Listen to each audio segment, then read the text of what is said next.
Black revolutionaries, distillery owners, Italian fashion retailers, and Motown Grammy winners all share their best stories never before told in any other media outlets on Detroit is Different. Visit DetroitisDifferent.com or download the Detroit is Different app on Apple's App Store or Google's Play Store. The audio rolling. Welcome back to Detroit is Different, the podcast. And in the studio, in full effect, we definitely have somebody. When we think about Detroit, we always say fly. Fly meaning that you got drip. Drip meaning that you sharp from head to toe, like if you're really going back. But that means that clothing, attire, accessorizing, knowing how to look and look played and laid and be fly as you walk in the door is Detroit style. Like a lot of people come here for Detroit style, and Detroit style has impacted the world. Trust me.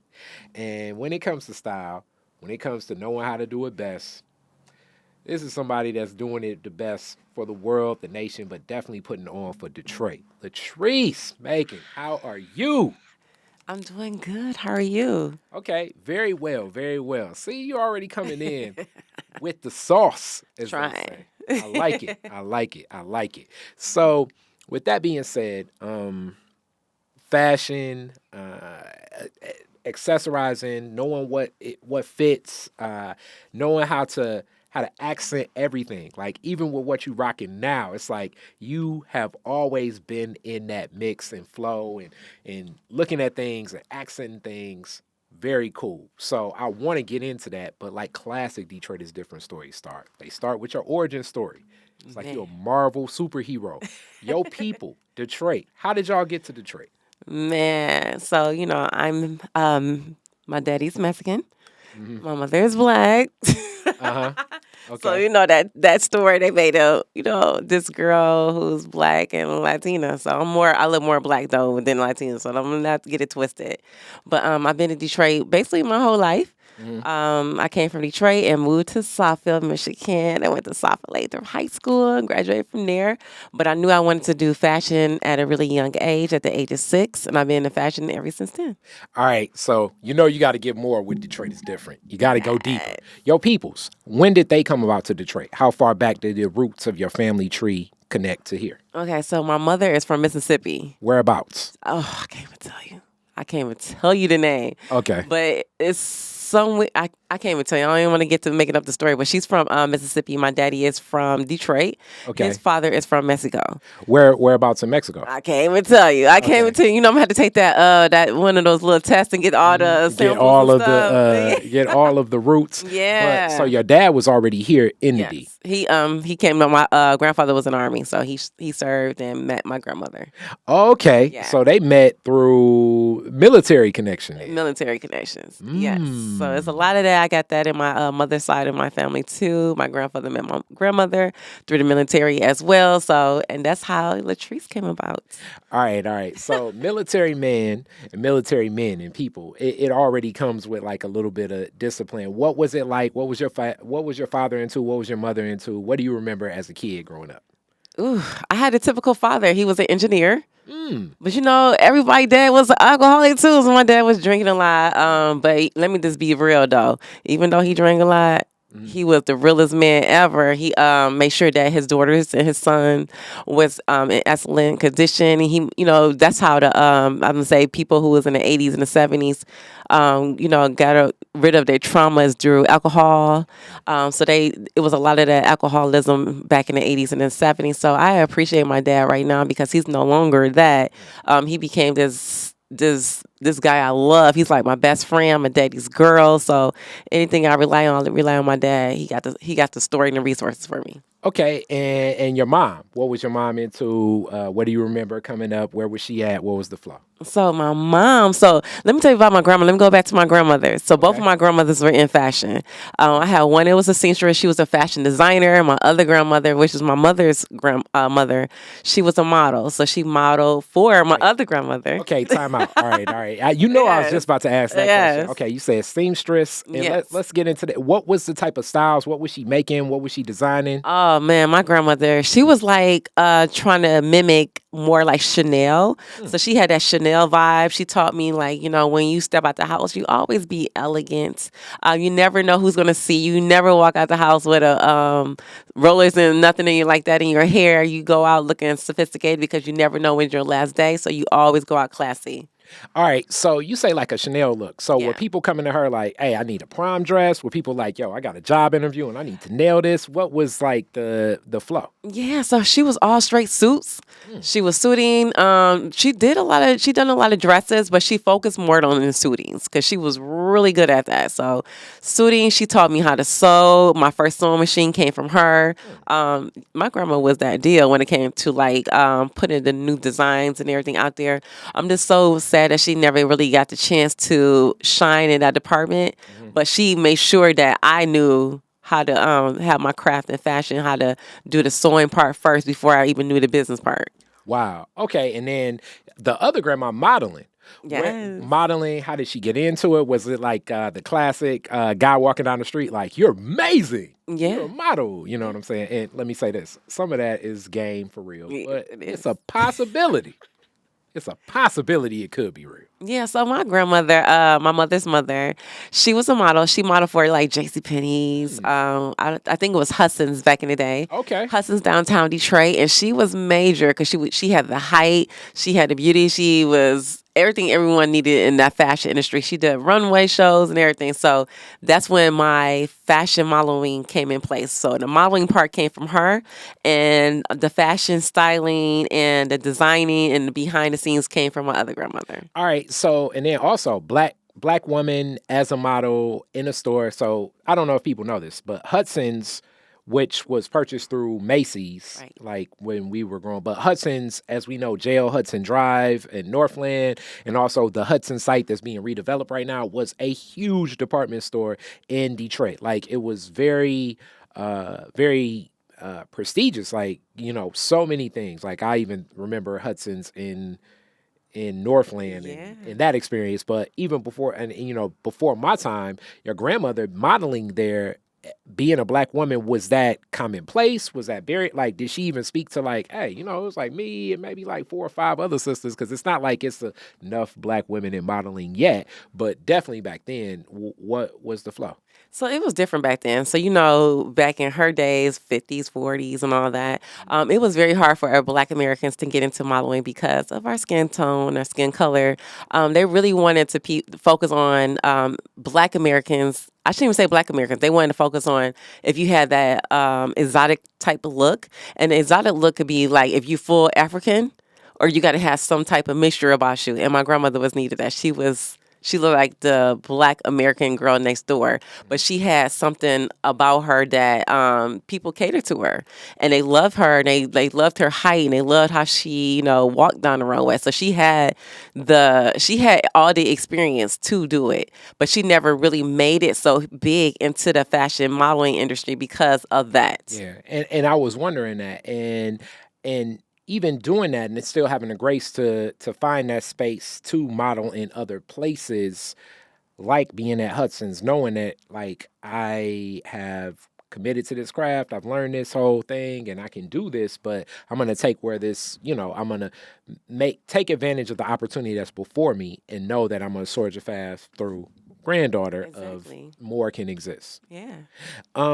So with that, how did that impact your mom and dad in reference to their fashion interests? Like, were they people that was like, yo, I'm being fly all the time because of their moms, or what impact did that have? So let me go back to my dad. So my dad was fly to me.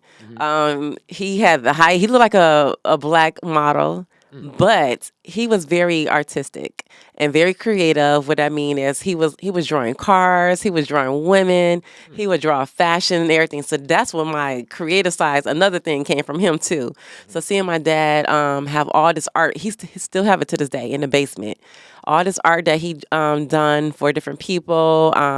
He got off into designing cars, so he became an engineer for one of the top 3s here, General Motors. And I mean, the rest was history with him. So he showed me what was a hard worker was, and saying that, enable for us to succeed in life, we do have to work hard, but you got to be creative enough to, have your own vision, your own journey, and don't have the same path I have. So he wanted me to be better. Yeah. Okay. All right. And your mom, was she always like kind of connected through her mom, like, okay, I got to be fly or whatever? Or was she like, my mama used to always stress me out about this stuff? Was she also like a fashionista of her day in clothes? So my mom she was the typical mom. She wasn't really fashionable. I'm gonna say that she wasn't really into it. And I think it was because it was different back then. Yeah. So she just stayed, making sure they were good. So she dressed my sister and I to the nine. She made sure we had the pearl necklace and the cute tights and all that on. She made sure that we followed the same footsteps. So she put us in pageants. She put us in different fashion shows. And we've been excelling ever since then. So it was my mom pushing us to do it. Okay. So you mentioned, so you had, let's see, brothers and sisters. Yes. How many? So I have a brother and a god brother. I call him my real brother too. I have a twin sister as well. So you got a twin? I have a twin sister. Now, how did I not know this? And I've known Latrice for forever. It's like, yes, I may bump into your sister one day. And yeah, what up, but we look completely different though. Okay. Yeah. All right. Fraternal. Okay. So with that being said, let's go in this journey of coming up with a twin. Yes. In this like going on pageants and what that journey is as in some ways people is like, man, it's parents making Barbie dolls out of kids, but sometimes kids can actually appreciate it. What's the thin line? How does it work? What was the experience like for you? So my mother got me into fashion, both of my sister and I into fashion because she thought it would be a great for us to like public speaking, do community service, get ourselves out there to be able to communicate with others and go beyond where we are. She didn't want us to get stuck in Detroit in one spot. So she made us, do competitions to challenge ourselves at the age of 5, and we did. So it was a lot of work. We had to do a lot of community service. We had to sell cookies like the Girl Scouts. We had to raise the money and get it all there for the pageants, because pageants aren't cheap. Getting your dresses and showing your talents and all that. So we had to do a lot of things. So it was a lot of preparation, but I was still kind of young and immature at the age of 5. But I'm glad I was in it, because my very first pageant, I became second place. My sister won the whole overall, but I was second place. But I think that competing with my sister did make us really compatible with each other. And I think it's a good thing too. Okay, I could do this better, or whatever the case may be, but we still look out for each other. She competed for pageants after that, and I competed for pageants after that, and I became Mrs. Michigan, Mrs. World International. Now I'm going to Mrs. Universe. All right, and that's phenomenal. Yeah. And I know like so much of it as we get into this story, and we're gonna definitely get there. So let's look at that. Like, so 5, you see this, your parents kind of put you in that, and you stay on this journey. And I definitely know a little bit about the pageant journey because my big cousin Vicky, Miss Black Star pageant, and she did that for years. And a lot of Miss Americas went through the 2 black Miss Americas from Detroit in that 80s were in there, and so many other things, and looking at the production of it and all of that and what that journey is. And you talked about fundraising, public speaking, and competition, and then also building confidence. But so let's just start there. And with your sister in this journey. So you're a kid like everybody else. Yeah. Kids want to go outside, play, and do all the other stuff. What, focusing and studying for these speeches, and you got to have a talent and all of this other stuff. Like, how much time were you devoting into that, and how much do you think that has helped you today? And what would you say for like that person, that parent possibly watching, saying like, look, I'm thinking about getting my 6-year-old involved in this. What would you say? It's a lot of preparation. You do have to let the kid be the kid first and foremost. Now it does help with public speaking, because when you get to a certain age, you're like, oh, I can't do this, I'm scared. But I still get scared when it comes to public speaking. Now I'm gonna say I was on and off with the pageants for a while because I lost focus for a minute. Meaning focus is like mentally checked out with mental health awareness. That's another thing I'm an advocate for. Losing my brother with cancer, and my sister with MS, She has MS right now. So it was a lot of me losing my focus and my traits and what's really was my passion. So I got back into it, I'm going to say, in 2019. 2019, I was approached by this wonderful, beautiful lady. She was Mrs. America, Detroit, Mrs. America 2020. 18 or 19, one of them years. And she approached me saying, hey, Latrice, you should get back into being a pageant girl, blah, blah, blah, blah. And I said, this is not my thing anymore. I think I graduated from it, whatever. And she said, no, I think you will love it. It took me a long time to get back into it because I think she told me back in June, and I told her yes in December of 2019. And this is before the pandemic about to hit. Yeah, I was going to say, that's even pre-pandemic. Yes. So, and you talk about that gap. When did you stop from childhood so when did you stop as a kid doing it? I think I really lost my focus when I went to middle school. So I'm gonna say around middle school age. Okay. All the way maybe up to senior in high school. And then after that. Yeah. Okay. So it wasn't as focused. Was your sister staying on that path? She was on the path. She was still focused. Okay. So when you were looking at your sister doing it and you were like, that ain't really for me, what do you think pushed back? As you said, a kid needs to be a kid. I just want to get that game too. Because now you're in a household where one of the kids still is really interested. And then, so it's really a true balance. Yeah. Somebody really wants that. And then another person's like, I'm cool. And then you also had cool parents. And I say, look, if one of y'all going, because sometimes that can happen. It was. Both got to get on the same team. It was. I'm going 3 places at the same time. I'm dropping you to basketball, her to volleyball. Y'all, And shout out to them doing that journey too, because it can be a journey, Yeah. When I say I lost my focus is I lost my focus, man. I was in sports and everything. I didn't want to do anything anymore. I think I lost my identity because I have a twin sister. We were compatible with each other. It was night and day. It was a lot of colorism in my family because of my grandfather being Mexican, and I'm the darkest in the family. So it was a lot of colorism. I didn't feel pretty. I didn't feel cute enough. I didn't think I could challenge myself to get on that stage anymore. I thought they wanted this typical skinny girl, even though I was really thin. I still didn't think I was pretty enough to get on that stage, and it took a lot in me to get back on that stage. Yeah, know your husband. So when I say this, I'm definitely all respect, but that's why you chose her. Fine as ever, always been. So, but with that, that's the other part that I was going to say within pageants, but just women in general. I think appearance. It carries a level of capital and currency. People always talk about pretty privilege and where things go, but also the society itself, it's just real. Places a level of judgment on appearance on women where that pressure starts at a young age, I'm assuming, and you felt some of that. I did. And it's no one explicitly saying you can't this and you can't that, but sometimes just that observation.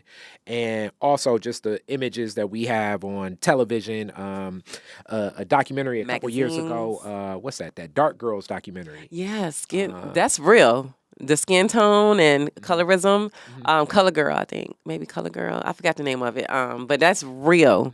And it was real in my family. And in a lot of families. Yeah, in a lot of families. In a lot of families, it can be prevalent. Yeah. And it's echoed also. I mean, men, it's like, oh, but she light-skinned. So, what I'm saying, things like that. And it can be in thought process of even what's exalted mentally as the beauty standard. Yeah. Because even what's subconsciously said in a lot of these spaces and places. Yeah, it affected my mental so bad, the fact that I went through this thing called starving yourself. Because I thought I wasn't skinny enough. So I started starving myself. But what's so funny? No one noticed but one person. Didn't notice how thin I got. I got all the way down to 70 pounds. Wow. And let me tell you, that was crucial to me.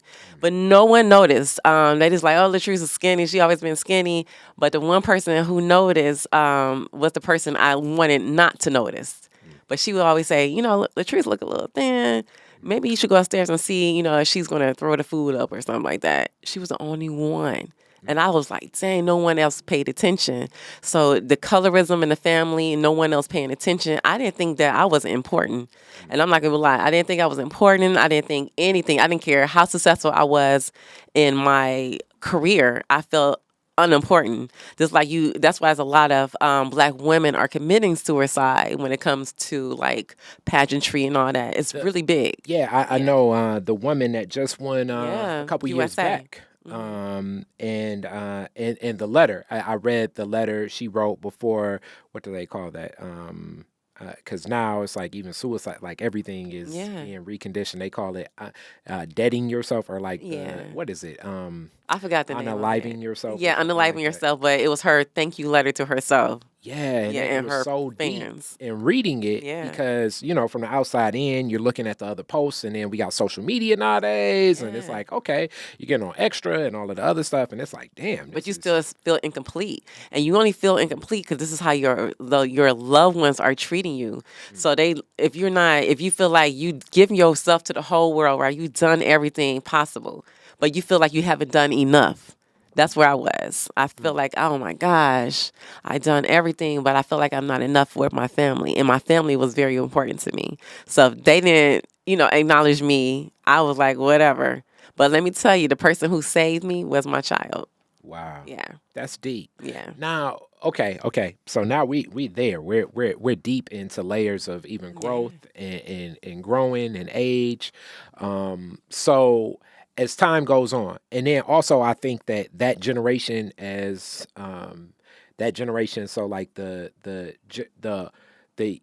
oldest of the Generation X and the youngest of those baby boomers, Right. it's just more of a silent generation sometimes, like where they're not edifying, and edifying meaning like giving all those compliments all of the time, because it's like, hey, we got to go out here and we got to work, it's blue collar and all of that. It can be tough, like, you know what I mean? It's people that may go years without like hugging their parents or I love you. You know what I'm saying? That's another thing. My parents never really said I love you, and it could be how their upbringing was. And that's what I was gonna say. Yeah. Which I'm not saying Yeah. that's right. I'm not saying it's wrong. I'm just But they don't know. contextualizing it. They Yes. don't know. Yeah.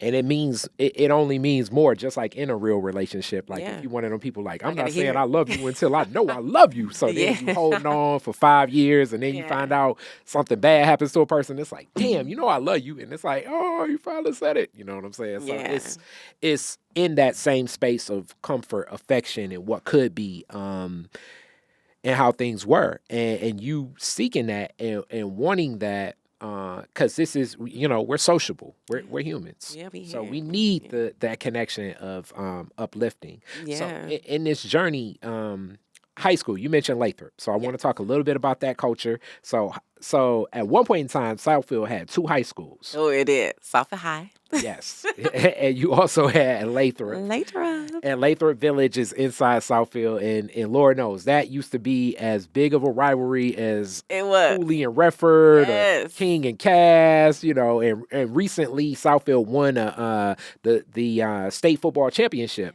and it had people from Lathrop and Southfield like, Yeah. this is, all the Southfield people was like, this is Southfield for real. Yeah. These Lathrop people, but what was it like? What do you remember about your high school experience? Because that culture also was something big, and so many of the black families of, were moved into Southfield in the 80s and the 90s, and what that was and what that represented, and Oak Park a little bit too. But what was that culture for you? Man, Southfield was completely different when I moved there. I moved there in the 80s. So I from Detroit straight to moving on up. Where about in Detroit?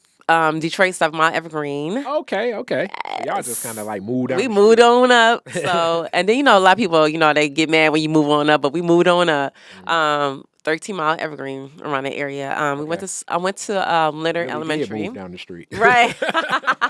Yes, okay. So I went to this school called Leonard. I started off with the elementary school first. I came from Detroit private school. I went to St. Timothy Lutheran School first. So going there and then going to a white school, because it was white at the time, it was completely different. It was like 1% black. So I remember, and this is funny to me now that I'm thinking about it. This little boy was next to me. He said he would never want to work with me because I look like a black monkey to him. And that's one of my first experience with racism. Wow. On that level, I was like, wow. He said I look like a monkey. I was like, what made me look like a monkey? But I didn't. My teacher, she said, no, you're not supposed to say that. But it was different because I never experienced that. So going from all black to going to a white school, I'm like, did this boy just call me white? And, monkey, whatever. It didn't get no better. It didn't get any better. So, you got different races when it comes to Southfield Public Schools. Even like around the time I was in school, you had people calling you different names in their languages because they know that you can't comprehend their language.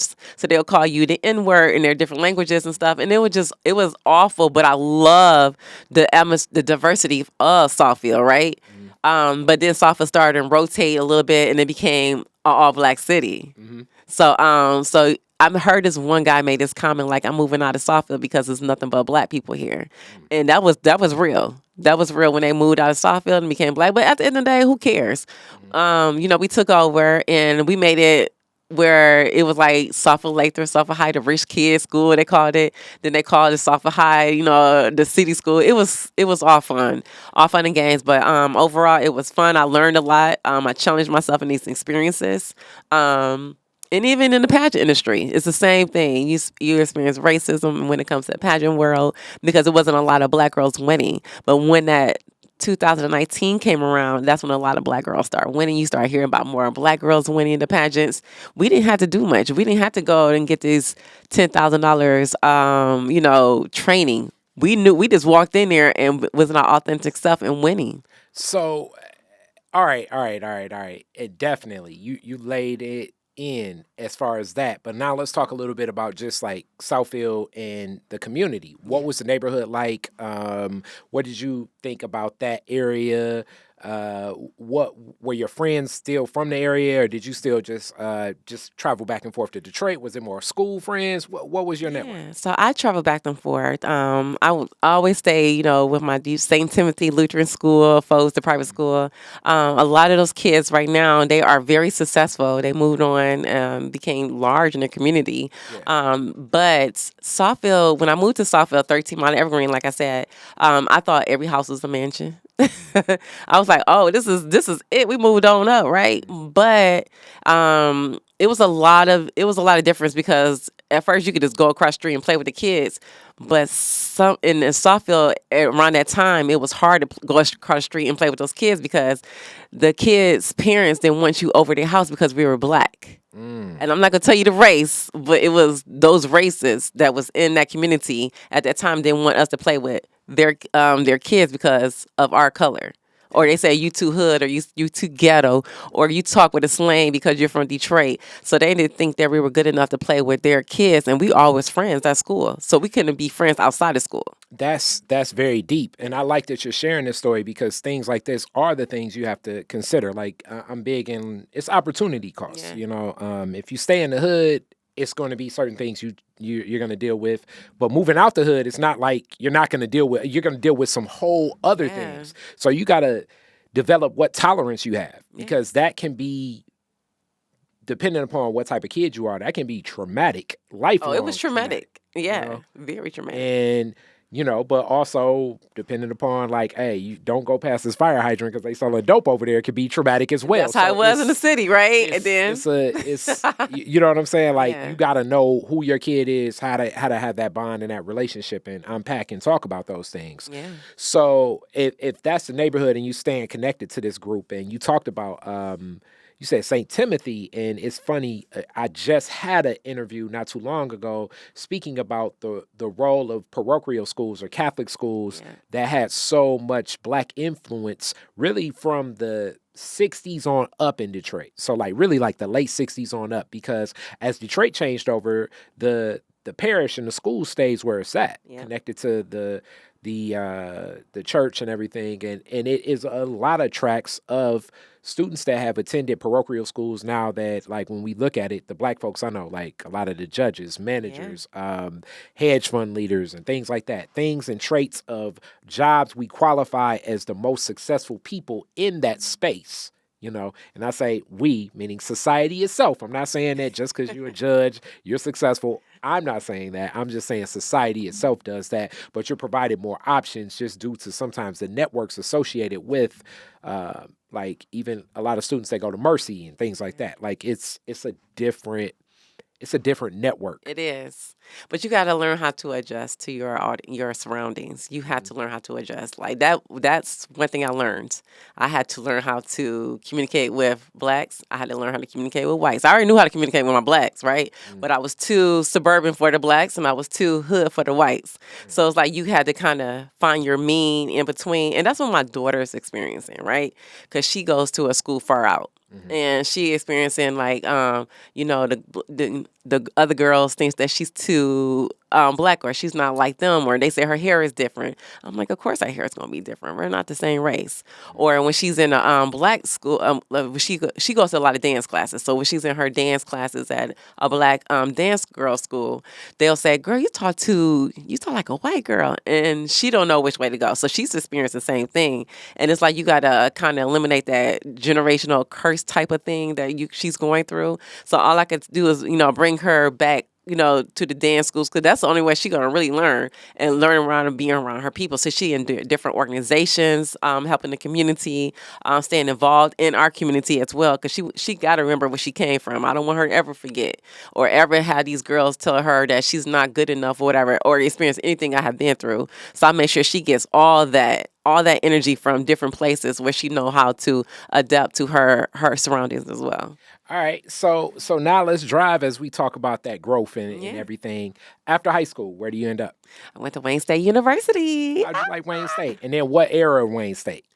Gosh, in the early 2000s. Okay, Wayne State, I asked that because Wayne State is a topic that comes up often here, and Wayne State is many iterations. So I think early 2000s Wayne State is as it's transcend. Okay, so you all don't see Wayne State like this, but Wayne State was like an extension, as I say, it's many iterations, but Wayne State was like a place where people that already had like associate's credits would go, and it'd be a lot of like older like career students, like meaning like they got their career and they're coming there like, yo, I'm gonna get this extra degree and then I'm gonna get my raise. So that's a different type of classmate. Early 2000s, it seemed like Wayne State started saying, no, we want to compete with U of M, Eastern Michigan, Western Michigan. We want to get students after high school. And I remember, because I graduated 2001, it was like a big push from a lot of people saying, like, I'm going to go to Wayne State. It's like, for real? I love Wayne State. The youngest person there. But, so you're one of those people, like, as Wayne State's opening up, I think, early 2000s. I went like 18, 19. Okay. Because I did go get my associate's degree first. Okay. Then I went straight there. But my brother was there. My brother, my god brothers was there. I was good. I was like, okay, I'm good. I'm well off. They're going to be there. But Wayne State was a lot different than what it is now, because they were starting the dorms. Yeah, I was going to say it was starting. Yeah, they were starting the dorms. And I'm like, dang, by the time I graduated, I was like, I should have stayed in the dorm or something. But I never got that experience. But I did finish with a business law degree and a fashion merchandising degree. And that's where I got the background on how to write contracts when it comes to doing video shoots or assisting people or whatever. I knew how to write the contracts and all. So I focus on that, and I focus on the fashion part. And I also want to talk about that early, really up to 2010, the Black Student Union there, like the Black student groups, Black Greek Society, Black Student Union. It seems like at Wayne State, they would almost say, this is what we want to do, and it would happen. Were you a part of that culture of like some of the events, some of the things happening on campus? It felt like, I know this is, people will be like, if you weren't there, you wouldn't know it. But Wayne State for a second kind of felt like how Eastern always felt around that time, or like a different world type stuff. Like you would go to the student union and it'd be just people in there, you know what I'm saying? Just hanging out like, yeah, we gonna go up there. Like DeWine B, my homies that went there, or the library, like people was in there, you know what I'm saying? Yeah, I hung out there. That's what I was hanging out at. We also had fashion shows there. We started doing that in the union. In the union. So I was like, yeah, we doing fashion shows. I'm good. It was like the different world for me. That's what it felt without staying like. on campus. Whereas, it felt like that. Whereas I don't see that culture now. Oh, it's different. As abundant. Yeah. You know what I'm saying? Like, because it almost seemed like every Saturday, or every Thursday, Friday, and Saturday, if you found your way on the campus of Wayne State, probably between 2002 and maybe like 2008, it was gonna be something for Black students that was Black student led. Yeah. But I don't know. And the fashion you talk about. So the fashion show's there. What was that like planning that out? Because that's like cutting your teeth in your own imagination and creativity. So this is how I really got into producing fashion shows. This is with Wayne State University. So they let me produce it. Not only produce it, I designed a few pieces. I put in the show, and that was my love right there. That started my love producing fashion shows, and I started doing them ever since then. But far as like events and everything go, you know how everybody will go up to Michigan State. I would go up to Michigan State and compete in they fake to funk, then come right back to Wayne State University and study what I needed to study and go home. So who were the people involved? What was it like? Tell me the story of like one of the first ones. I love origin stories. Which one, the fake to funk or? I'm talking about what fashion show at Wayne State do you remember most? Share that story. Who were the people? I can't even tell you who the people were anymore. It was 2023. Okay. One of the regional or 13. 23. No, I'm sorry, 2003. 03. Okay. Yeah, 03. Oh my gosh, I'm getting old, y'all. 2003, and the college dean over the fashion part, she asked me to be the regional director of Fashion Group International. So I became Fashion Group International's leader. I directed the fashion shows at Wayne State University. I got the music together. I just brought everything together. How did you recruit the models? Yeah. And so, all of them students? Were they in the program? Okay. Yeah, so we had students or people in the program, but it was more like students, your friends, whatever. Hey, can you be a part of this for me? So, but I never made it clothes to fit them. I made it more to fit me, just in case I'm like, okay, if I don't find nobody. Scenario, right, it could come back to me. She did it again. Yeah. yeah. So, but I really done it for my friends. It was so much fun. It was a sold out show. We were only expecting like 20 people in the union, right? But everybody came. Everyone came. They supported. It was so phenomenal. The DJ was from Detroit Pistons. I mean, it was amazing. And all my connections, I'm gonna say from right there, everything started in that room right there for me. All right, so from there in that room networking, because it's another, young woman watching this right now saying, okay, I can put that together. How did you go about, and then this is the other thing too, attractive, beautiful woman, young age, and now you're making networking, and you gotta be smart here because everybody ain't necessarily always trying to do business.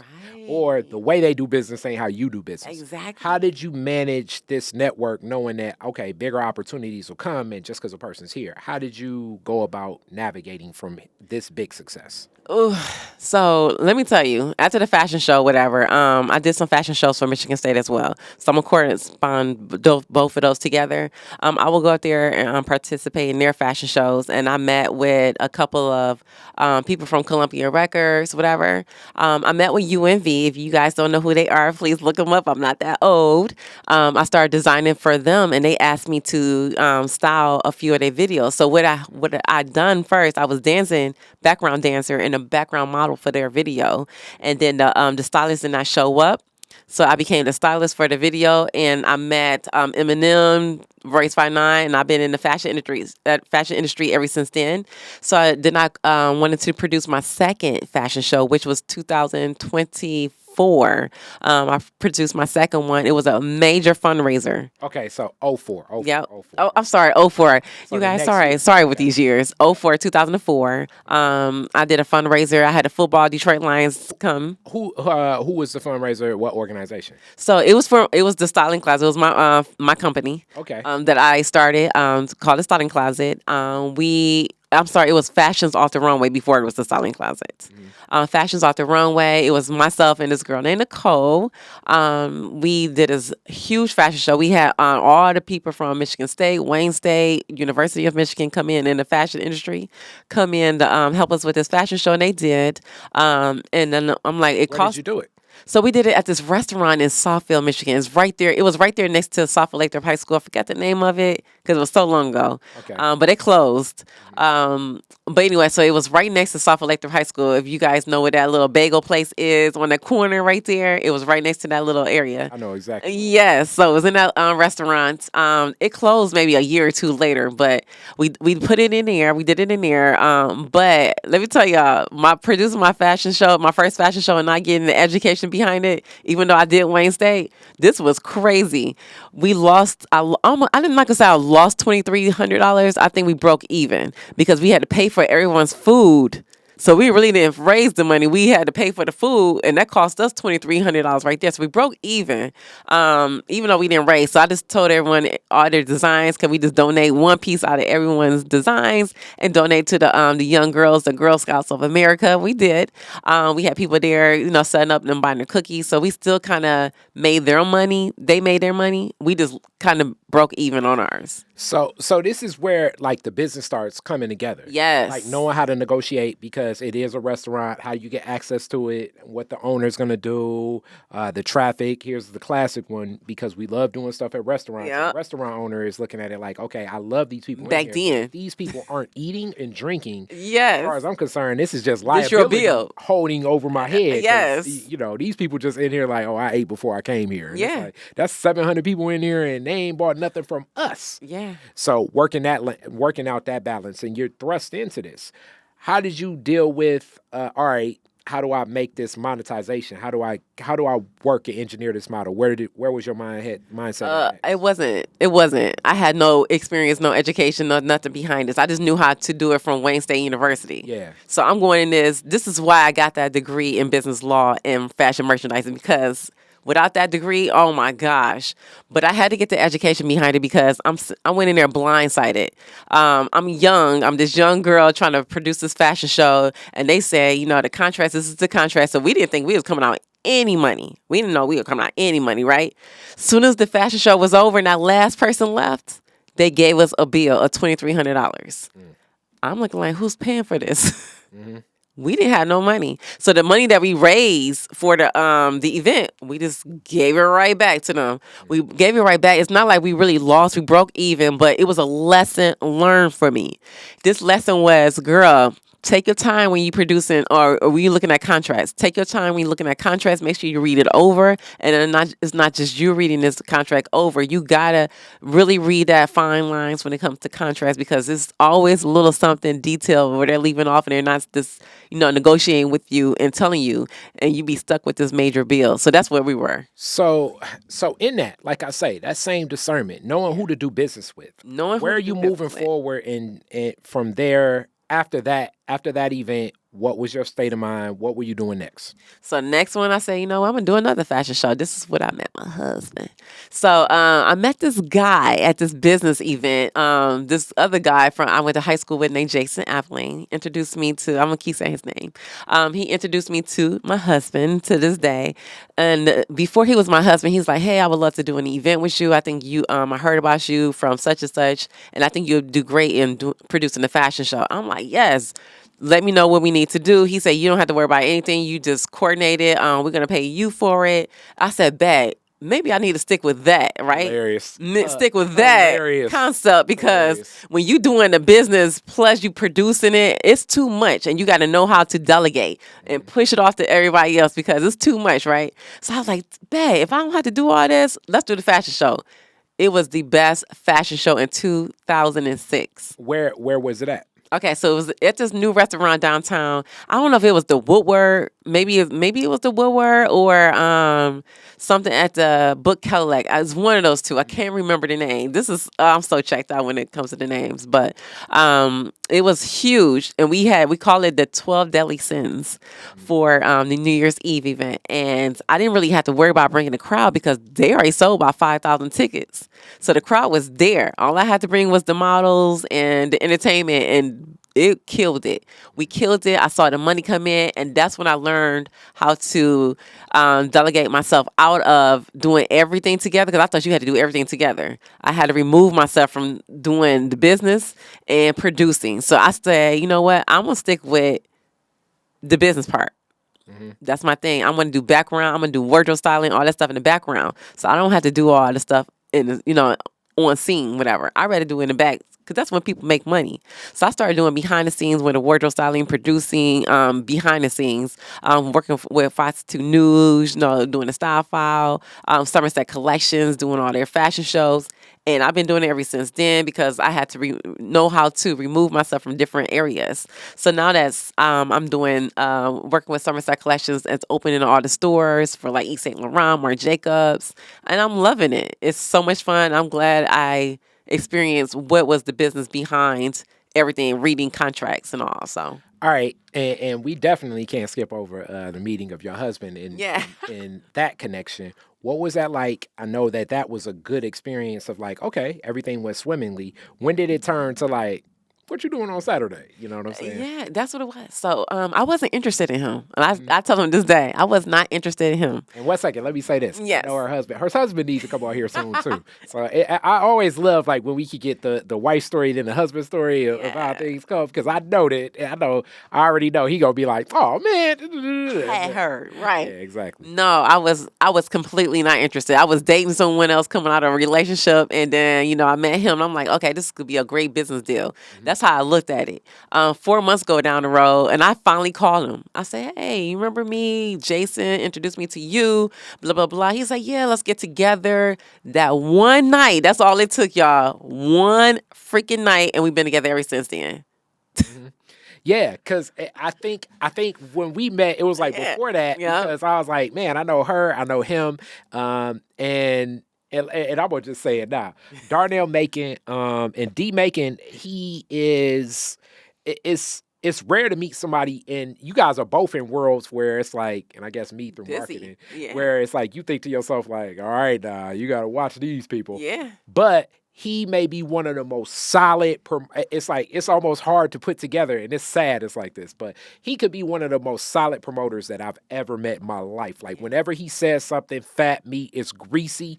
It's always been on point. Like, yep, I got you. He Yeah. not one of them people like, oh man, just come and be at the door. No, it's going to be taken care of. It's going to be Professionally. always business. Right. So when I knew that you all were, I was like, okay, I could see that fit because Latrice, my music video, Grown Man Business, like the styling, she probably barely remember that, but she styled that and always was on point, on business, square. You know what I'm saying? We need to be here at this location.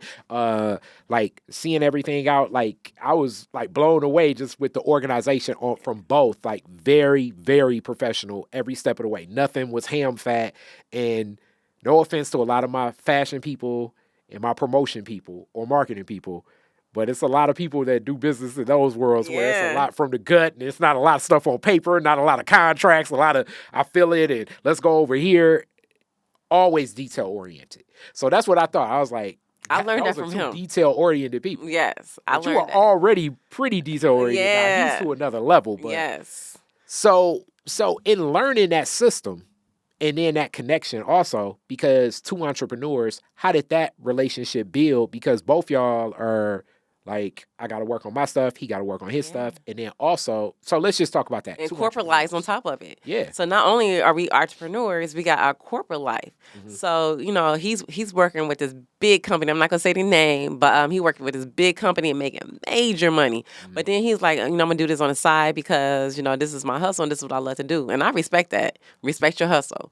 And it's the same thing for me. Like I was in a corporate. But I had to stay in fashion. No matter what, I had to stay in fashion. So I stayed in fashion. But we coordinated our business together. We got this whole big condo together downtown. We moved in with each other. We said we're going to coordinate our business, and we had this big old housewarming, but we coordinated our businesses and we invited everybody. So everybody came down, congratulated us on our business and everything. He still, did his party promoter and I still did my thing. So any events that he have done, like the ultimate white parties or the ultimate black parties or his solo events, I was the one who coordinated the fashion shows and gave him the models. Even with the MLK ski weekend, giving him all the models and everything, he was good. So yeah. So also let's talk about this too. And this is just the real life. Kari got a hit with this. It's a couple careers Yeah. that people think to themselves, man, it's going to be hard to keep a solid just us connection in this space. And y'all moved to marriage and everything and little homies and Yeah. stuff. Still married. Party promoter is definitely one of those types of jobs where you think so many, especially with like his parties and the promotions he's connected to. He's meeting women all the time. Yes. He's out long nights. How does how do you build and keep that for the woman watching thinking to themselves, I can't be with no party promoter. You know what I'm saying? How did you Look, okay, so for a minute, I didn't care. I was like, oh, he doing his thing. He bringing home no money. He buying me bags. I'm good. But let me tell you, the jealousy of it all didn't start with me until like maybe like a year of us dating. That's I'm like, why he taking pictures with her with some champagne and popping bottles and stuff, and I'm at home doing this and this and that. I used to get jealous, but it took a lot out of me not to get jealous because at the end of the day, he was still bringing home money. He came home, I didn't have to worry about that. He wouldn't sleep with nobody. And anytime you ask someone about him, they say the same thing about him. Oh, your husband's very professional. He gets the stuff done. He goes straight home, and I said, I know, because he come home at such and such time. So he does come home. I turned that jealousy off. I was only jealous for like 2 months, but when I seen him like taking pictures, that's the thing. 'Cause I'm like, oh, he wouldn't want me to take pictures with other dudes, so why he taking pictures with other women? But it was all innocent. But so not everybody's Darnell either. You know? And I was just gonna ask that. Yeah. It's like getting through the form of knowing. All right, first, like, how do you recognize when you are feeling jealous? I know this is so weird to ask this, but like, sometimes you got an emotion and you don't even necessarily know what this is, and you just be like, what the, you know what I'm saying? Like, how did you recognize it? How did you address it? How did you know to a space to be like, okay, I'm cool, I'm tripping. I'm tripping. We all have those I'm tripping And that's moments, what it was. but how do you not, That's how what do it you was. recognize, first off, I'm tripping, and then deal with it? I think I was just going through some hormonal changes. I think I found out I was pregnant. So I think that's what it was, me going through some changes in my life. And I'm like, oh my God, he's doing this and this and that. Then I thought about it like 2 months later. I'm like, oh my God, I'm tripping. This dude bringing home money. He working 9 to 5. Then you got to do your party promoting at 9 to what, 2 or 3 in the morning. So I'm like, this dude going all day making his money, but he making sure I'm well put together and well taken care of. So I don't have to be jealous anymore. Let me just sit back and let him, do his thing, because I don't even have to work if I didn't want to, right? Because he's making all the money right now because I'm going, I was just working retail at the time. So I'm just working retail and doing my styling on the side and finishing school and all that stuff and going for my master. So I wasn't even thinking about anything else. I say, I'm going to let him do this thing and keep it moving. So we just had to learn how to kind of deal with each other. Okay, and then the other side of that, it's like, also, don't be, like, I guess I'm just putting it, like, when do you pick and choose which party to go to, which party to not go to? I'm different now. I don't want to go to nobody's party. But then even, like, you know what I'm saying? If you're in building and you connecting, is it like, I got to be by his side all the time? Is No. it like, When we first started, he wanted me by his side all the time. I didn't want to be by his side 'cause I'm like, he party promoting, right? But after a while, it just got old because it was like he was doing it so much. And I was like, I'm done with it. I'm over it. You can go solo. You can go by yourself. I'll just go with my girls to the Drake dinner. songs, one more Right. night. You know what I'm saying? I was done with it. So I let him do his thing. But if I did, he invited me out. He was like, hey, you want to go here? I'm like, all right, as long as, I go with you, whatever. But I let him do his thing. I'm not one of those girls who got to be by him underneath his underarms and not like that. But do your thing. Meet these people, shake their hands. I know you got to hug the girls. It's cool. I'm gonna hug my people too. But at the end of the day, you just gotta let them do their thing because they it's all in good hands and good intentions. This is the ones you just, the narcissist you got to worry about. But and Darnell's not that. So, Which brings the other angle too. Yeah. Being in fashion, almost the same thing. You can. Yeah. I mean, I'm sure he's saying Same like, thing. what is going on? Like, how do you? So How do you in that same space, Right. in that, like, I may be on the runway, I may be modeling, it's long Exactly. nights. How do you balance that in that same space to make sure that, like, all right, I don't even want to, you know what I'm saying? What do you do? So Darnell used to get jealous. I used to go, back room with the men and see the naked men and rubbing lotions. The girls were rubbing lotions and stuff on him. And he would get jealous. So he would come and make his presence known. He would just start kissing on me. I'm like, bro, I'm working. You know what I'm saying? Like I say, when I interview him, I'm sure it's going to be a I'm whole working. other take to this. That's what it was. No, that's what it was. I'm like, bro, I'm working. He would do that every time, though. He would literally come in there and start kissing on me. I'm like, bro, I'm working.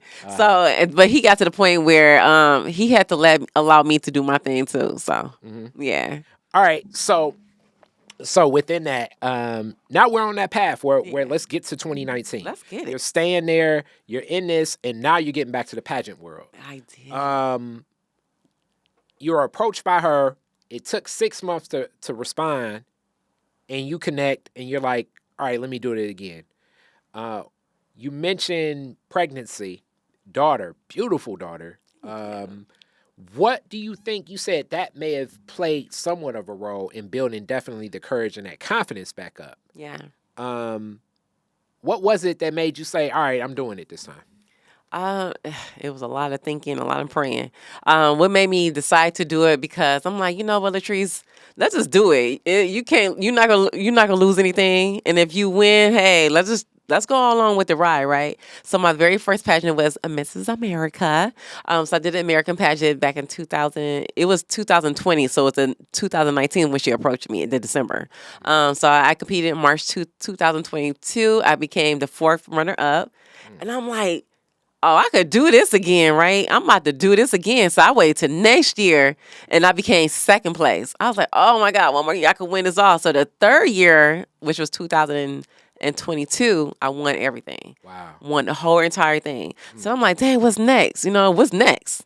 I'm gonna go to the nationals. So the nationals, you guys, and pageants are not cheap. You got to do fundraisers because it can cost you up to $50,000 to $100,000, depending on what you're doing. Because you got to be somewhere for a week, and they're not paying for it. Now, if you win these pageants, you win the incentives like $150,000 in cash, speaking engagements, and so forth, right? So I just know I was like, okay, let me go to nationals. Let me do this fundraiser, which I done. My daughter, I wanted her to compete in the teens, and she won. So I became the winner of the international. So I'm the international beauty queen right now for 2023 and 4. I'm going to Mrs. Universe is next, but it was a lot, and I'm glad I've done it again because it challenged me to get over my fears that I was facing.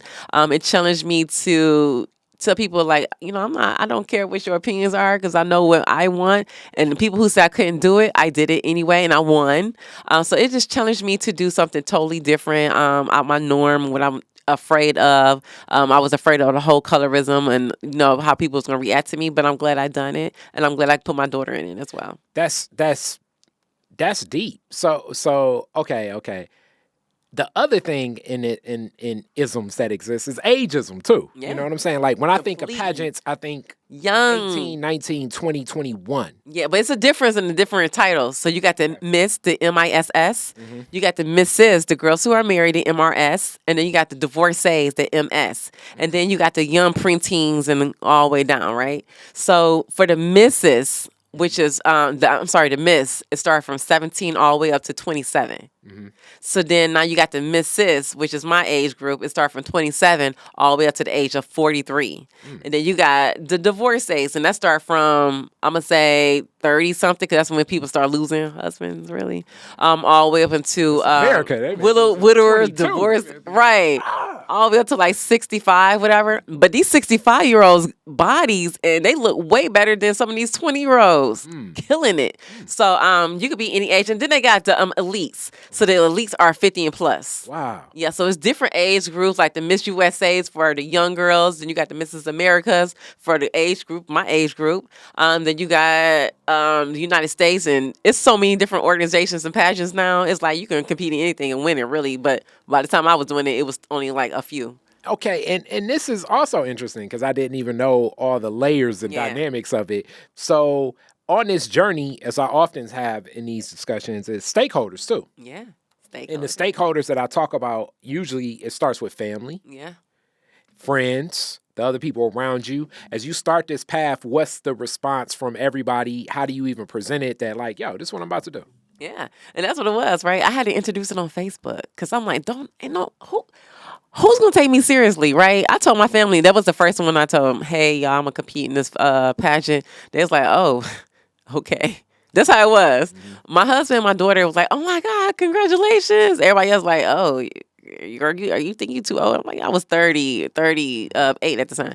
So I was like, yeah, I'm going to compete, And then everybody's like, yeah, you're not going to win. This, that. You too old. Man, I got on that stage and I'm saying my confidence level went up, and the interview process and me delivering my speech, talk about mental health awareness in the Black community, I killed it.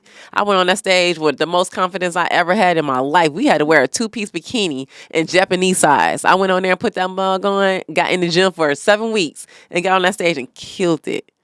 And killed it. And I said, this was y'all said, well, the girl who couldn't do it, I did it. I came back with the crown. I got 3 crowns all the way up until then. People saying I couldn't do it. I'm like, I won 3 crowns. I love it. I love it. Yeah. And let me say this, and I guess this is also like in that same journey, like all the time I've seen you on point. Yeah, I'm just gonna and good keep doing it. personality and Yeah. staying working at stuff. As you were on this journey, what impact did that have on the entrepreneurial work and the other work that you're doing too? It's okay. So, I got the Detroit fashion community, the wardrobe styling. I got people running it for me. I got a whole board of directors, and they're doing phenomenal, doing events and everything. Have you guys heard DetroitFashionCommunity.org?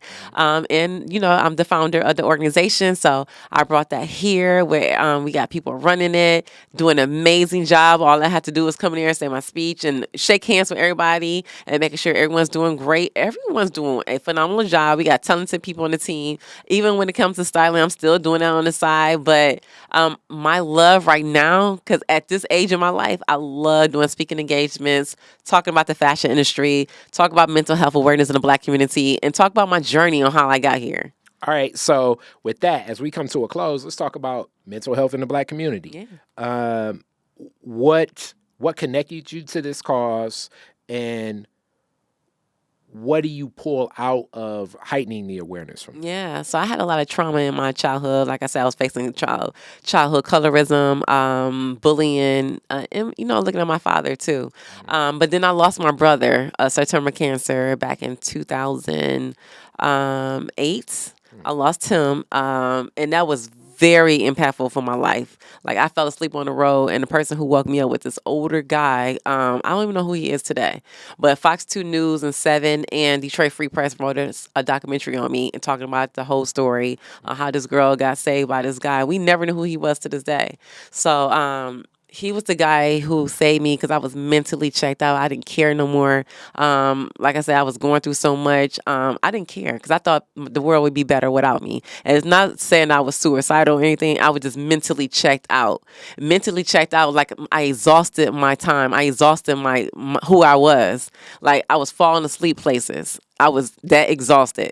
So when I was driving home, I just fell asleep. I was so tired. And it was like, oh my God, I could have killed myself. And I don't want to do that because I have if it wasn't for my kid or me finding out I was pregnant, where would I be at today? Or me, my husband or whatever, where would I be at today? So I said, the person who saved me on that road was this guy. I don't know who he is. He's my guardian angel.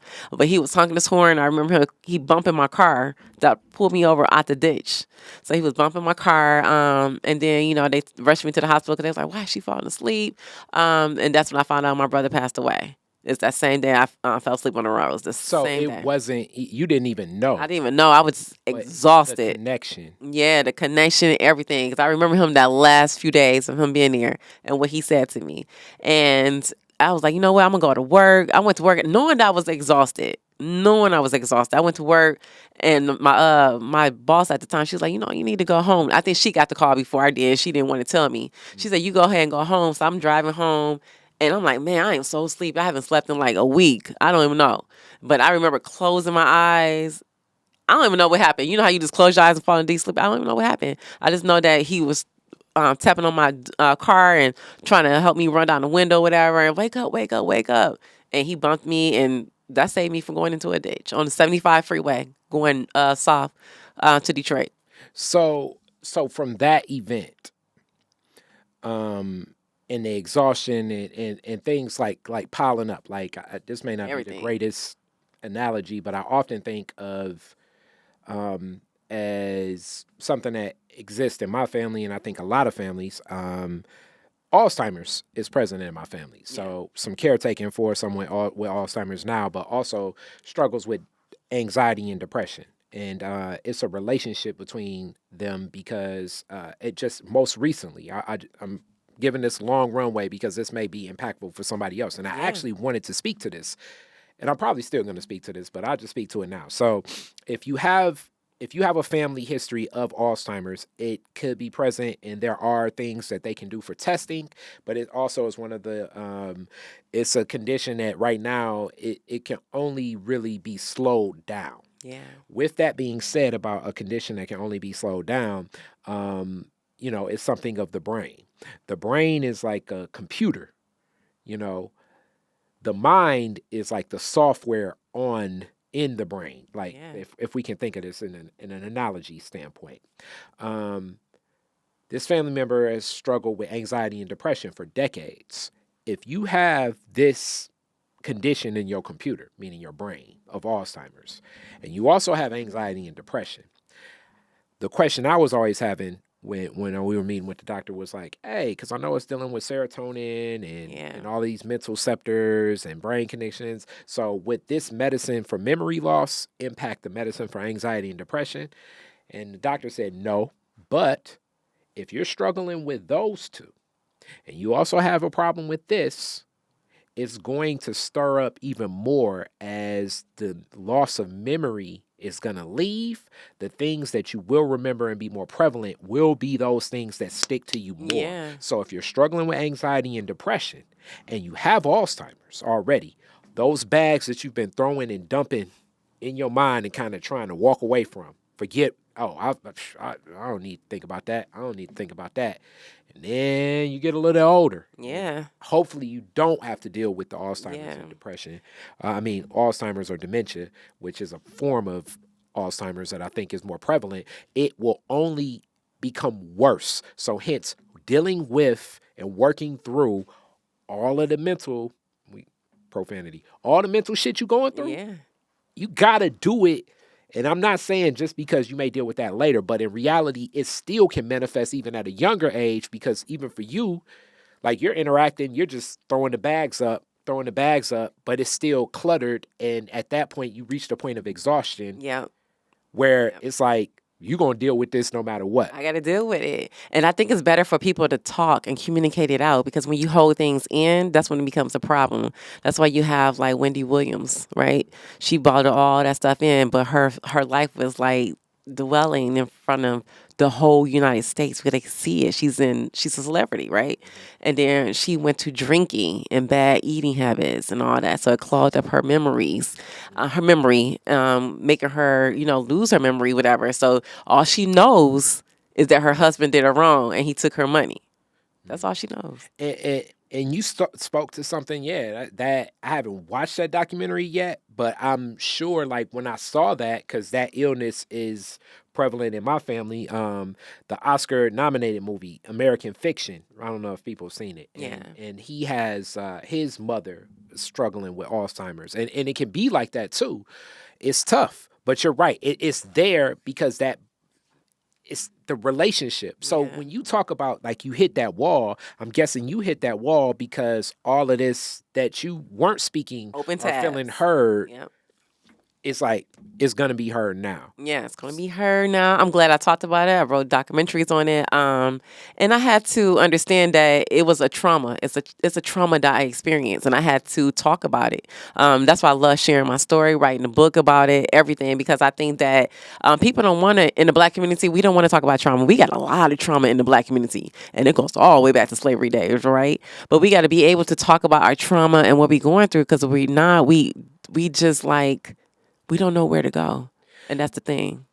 And so as you've gone on this journey, opening up and speaking about it, and then also speaking about a heavy topic like this, from a beauty queen is not usually what you would, you know what I'm saying? What you would put two and two together. What connections have you built? What network have you built? And I'm sure you're like touching people where like, because when you speak the real shit, usually it's like you give a presentation, somebody's in the back, they don't say anything, then you walking out and that person comes to you and lay it on. Is. Yeah, that's what it is. What has that been like in carrying out this mission? Like what experiences have you had in this? So I spoke with a lot of middle-aged middle school kids. Oh, you won't believe all the trauma they're going through. A lot of kids are going through, abuse at home, or, body changing, girls' body changes and stuff. They don't know how to deal with it or anything. So I think that we need to talk to our young children about mental health and how they are and what they're experiencing when it comes to middle school or late elementary, whatever, because that's when it starts. That's when it starts. So all right, let's really put it there. If an 11-year-old walks up to me and says, because they're gonna say it from a sense of feeling comfortable, it's definitely gonna be comfortable, but it's also gonna be so practical. Meaning, like it's gonna be like when mommy when mommy boyfriend come over, Yeah. it's like it make my head and my tummy hurt because the way he talked to mommy. And you hear something like that when you're an adult, it's like, damn, man. But you got to get on their level too. You got to be like, so what are you experiencing? And then you got to make sure that they're comfortable enough to give you details, because some people may not give you details. They may be like, never mind, and stop talking. But you need to know the details so you can kind of save them or put them in the right position, because what they're going to give you is key points. They're not going to tell you everything. They might just give you key points, and you just got to listen. And that's why I tell people, you have to listen. Talk less, listen more, and then react. But listen to what these young people are telling you. They telling you everything. We just not hearing them. And that's when it starts, at a young age. That's when your trauma starts at a young age. That's when a lot of difficult things starts. It could be mommy's boyfriend, could be daddy's girlfriend. We don't know, but we got to be able to listen to them. And, have that time where you have that me time to yourself. You got to have that me time with your kids too. You can't show favoritism. You got to sit down with them and be on their level. You can't do it like as a best friend, but you want to do it as you could trust me. I'm not going to tell you about your business. You can trust me with your confidential. Your information. That's interesting. Yeah. That's interesting.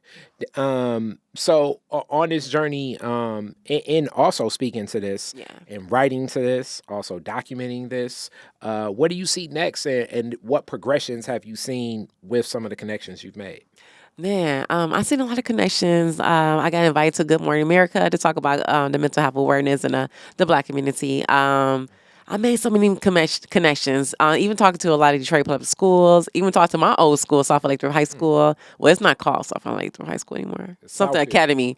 Right, something. So I go to a lot of children, speak to a lot of children about mental health and the pageant world, Black community, everything. So everything correspond with each other, because a lot of people are experiencing trauma, and they don't know how to talk about their trauma. Trauma is everywhere. It could be anything. It could be a car accident. It could be your mom or something like that. So I want people to express themselves a little bit more, so we won't have this stuff build up when you get to the older age and you experience anxiety and depression. It's better for you to talk about it right now and know how to communicate. It's okay to go to a doctor and talk about it. People get kind of nervous because they think they're going to be labeled, but it's okay. Call your best friend, call somebody up and let us know. We here to help. Like, I don't mind listening to people's story. I'm just going to relate my story to you, and I can tell you, I'm not going to tell you what to do, but I can tell you how to do it. And you can listen or you can run with it or whatever. But that's my thing. That's interesting, because I had an interview not too long ago that talked about the value of friendship. Yeah. And it was Colin Mays talking about the role of friendship for Black men in mental health and everything. And it's so unique because, like, you just don't think about the richness and the importance of friends. So expand on that importance of friends. And then, the older you get, it's tougher to, it's hard to, like, walk up to another, individual person telling your business. Like, hey, you want to hang out tomorrow? Yeah. And it's like, okay, is this still with money? Is this still with, you know what I'm saying? Like, and let me be clear too. It's hard to share your business in your personal life. Like, when you look at my Instagram, my Facebook, you don't see none of my personal life. I would not give you that. You're going to see, when you see it, I'm in fashion, I'm in pageantry, and I'm a motivational speaker.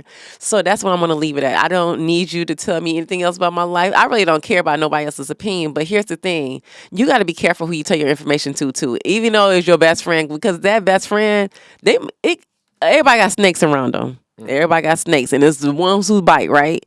And you could be a room full of snakes, and a couple of snakes bite at you, and those 2 snakes that bite at you, whatever, those are the ones who sucking up the information to use against you. But you got to be very cautious about relating your information, relating your personal stories, because everybody's not at a good cause or here to help you, whatever. You know what I mean? So it's good. I always say it's good to talk to someone outside of friendship. Sometimes it's good for a friendship, but it's good to talk to someone outside of that friendship, like a doctor, a psychologist, or something like that. And it's okay. Sit down on that couch and get that story out, and then get back up and go back to work the next day, because you expressed your stuff, you got it out. It's good just to get it out and not hear nobody else's opinion. What about also within the marriage? Where's that connection and open space? Like, how do you all build if you just need to be heard there or just listen? When do you decide that your balance in marriage for that? It's so funny because yesterday I was so mad at my husband.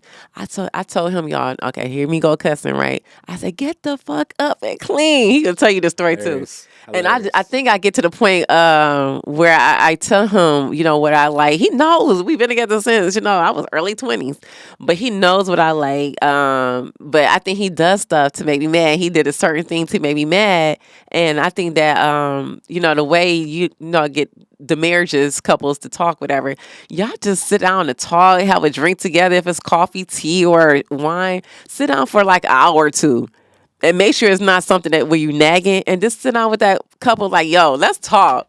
What up, though? How was your day today, babe? He gonna say what's good, whatever. And I'm like, yo, let me tell you what happened at work. I'm gonna tell him everything. They said don't bring your work home, but it's important to talk about work. Because if you don't, y'all, it's build up tabs.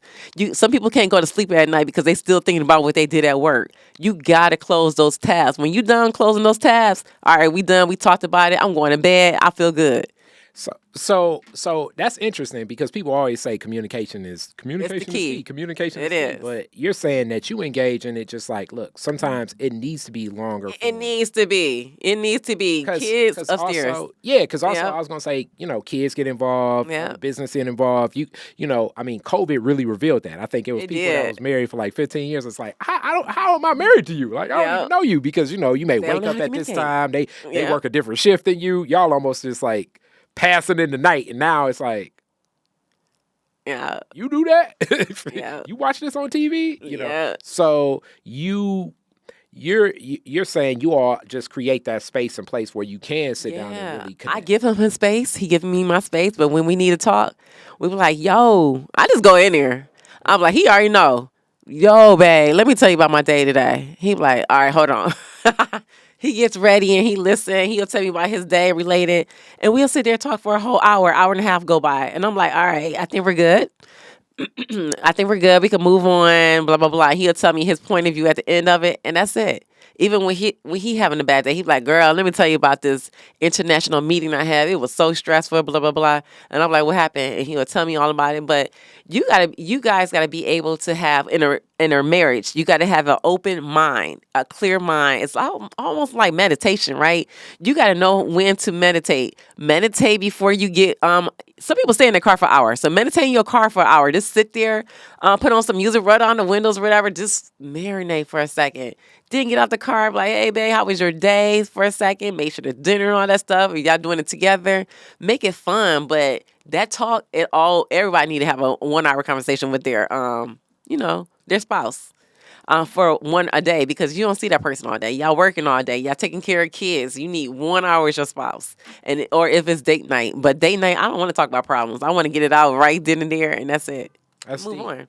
I like that, and you just gave some heck of a game to everybody sitting up here saying like I already hear something. But I like always, especially when married people in this world of YouTube experts can give advice on how marriage can function. It can function. Y'all may hate each other. Everybody not gonna like each other every day. I've seen people hate each other. They've been married for 60 years. They be like, oh, I can't stand this person. But when that person's gone, they be like, I miss my person. I miss arguing with him, whatever. Hilarious. You love that person. Y'all, everybody need a minute apart. Everybody needs to detox. Have a like me, I take a vacation by my dog on stuff. I may go somewhere and be like, babe, I need a vacation from you and her, and take a week off. And it's okay. Be okay with doing things that you want to do, and take time out for yourself mentally, so that way you won't hate that person or you feel like your brain is too cluttered. Because that's what divorces is, right? Yeah. I'm cluttered with him. I'm over him. I'm disgusted with him, or the person not satisfied, whatever. But you gotta bring that. How y'all got together back into the relationship. It's a lot. Because I've been married almost 16 years. So I'm going to say, it's a lot mentally. But at the end of the day, we love each other. We support each other. We may have our on and off days. That's just what it is. That's what marriage is. I love it. All right. So now we at the end. Yeah. So we at the end. But before we get there, I don't know what you want to drop. I'm going to have you fill out that QR code, but I'll put all that in the lower third. We'll do that afterwards. Okay. But I don't know what you want to shout out, what website, what connection, what these people need to vote for, what they need to give some money to, but shout that out. Yes. Okay, so you can follow me on Latrice Delgado-Macon _ on Instagram and Facebook.